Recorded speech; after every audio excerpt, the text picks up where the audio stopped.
Powerful goes up. Powerful is in. The line is complete. There's the light. They're set to run. Here in the second at Belmont Park. Rain clearing. Gates go back racing.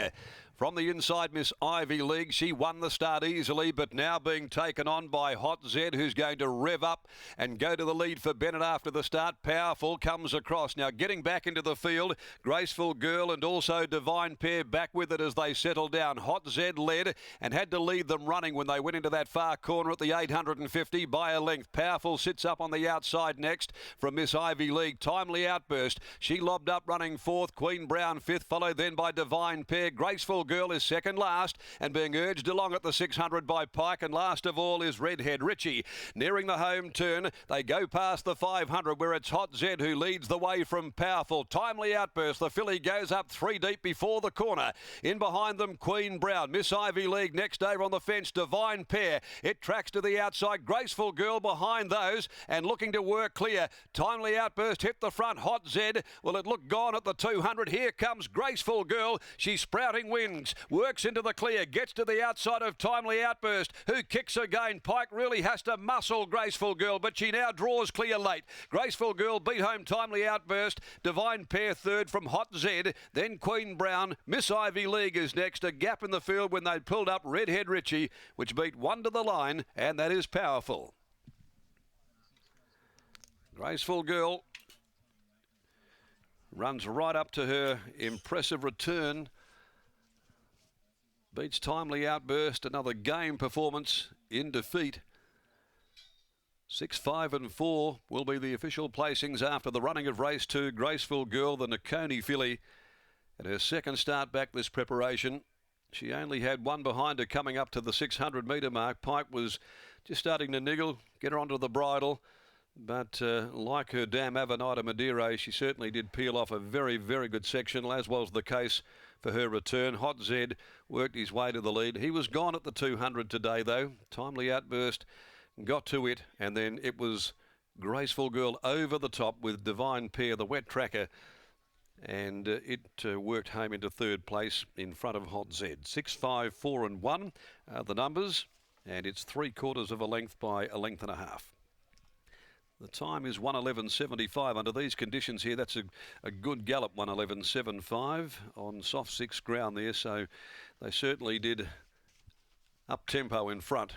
Hot Zed having to work for the lead, and then the back marker swooping down the outside. Timely Outburst enjoyed a pretty good run all of the way back there, fourth for Hopwood. Couldn't have given her too much of a cushier run. Divine Pair, well, it just kept on grinding away late at the end of the 1200. The winner's owned by Peters Investments and a Coney Avenida Madeira filly for Team Williams. William Pike in the saddle. Timely Outburst, a Sessions 3-year-old filly from Carry On Regardless. S.J. Miller, Nicole Hopwood, and Divine Pair by Playing God from Magnificent Pair, written by Peter Nucky for Colin Webster. The next event today, the Tab Touch Westspeed Platinum Handicap over 1200. One I'm Pretty comes out there. 10 starters to do battle in the next at 122. Brittany Taylor joins us now after the victory of Graceful Girl. It's a family that you've had a long association with. Old Avenida Madeira, Britt there, Graceful Girl, and she certainly emulated her performance of that first up effort back on May 15 with a slashing come from behind win. Oh, that's right. She was so impressive first up, and today, Bob, she's able to go one better. You must have been really encouraged by that first up run coming into today. Oh, yes, it was a very good run, and, you know, she seems to have a bit of trouble keeping up early, but she finishes well. With that in mind, 1,200 metres today, do you look to step her up in journey? Well, probably a little bit. She looks like a 1,400 wouldn't hurt her. Do you have any major plans for her at this present moment for this campaign? No, not this preparation. Hopefully she comes through in one piece, and hopefully she can be around later in the season. Your next two today in race number 5, Mystical View and Devoted Star. Can you split the pair for us? No, not really. We just need to see, you know, they're both early in their campaigns. Devoted Star first up, and Mystical View had one run that wasn't very impressive, so it's, the jury's out on both of them at the moment. Was there any explanation for the bucking out of the gates last start? Oh, it's just feeling well, I suppose. It's a bizarre case. Hopefully she's on her best behaviour today. Best of luck for the rest of the day. Thank you. There's Bob Peters after the victory of a Graceful Girl, who put the writing on the wall last start with all the best closing sectionals, and today was able to just go one better, Scott.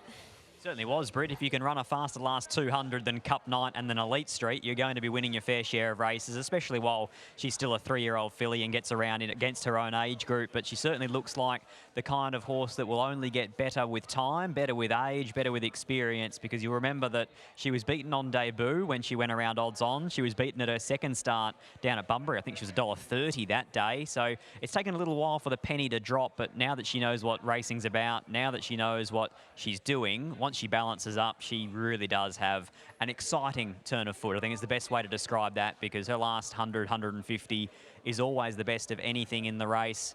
Willie Pike's just coming in to weigh in, and then we'll get a word from him. He does have a couple of stains on those beautiful cerise and white silks, but to be expected here today. Very, very wet.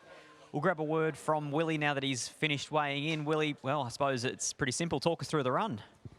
It wasn't that simple, really. I was hoping to stay off the fence and track Stephen Miller's horse, because I knew it was one of the ones to beat, but she just doesn't really have that speed to hold her spot early, and as usual, I end up 3-4 back the fence on a hot pot, and I'm trying to, it's pretty cold here and I'm still sweating, so, and even leading into the straight, Peter Nucky was very clever. He knew I was behind him or on his inside, so he held up, made it, you know, a bit harder for me to get out, but I'm pretty lucky. She's got a absolute wonderful furlong turn of foot and gets you out of trouble. Bob was saying he's thinking about stepping her out to 1,400 metres. Did she give you the feel like that'll suit?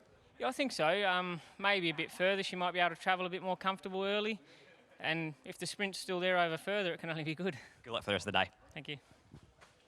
Combining with Bob Peters and Grant and Alana Williams and Graceful Girl, showed that really, really nice furlong turn of foot there to take out race number 2.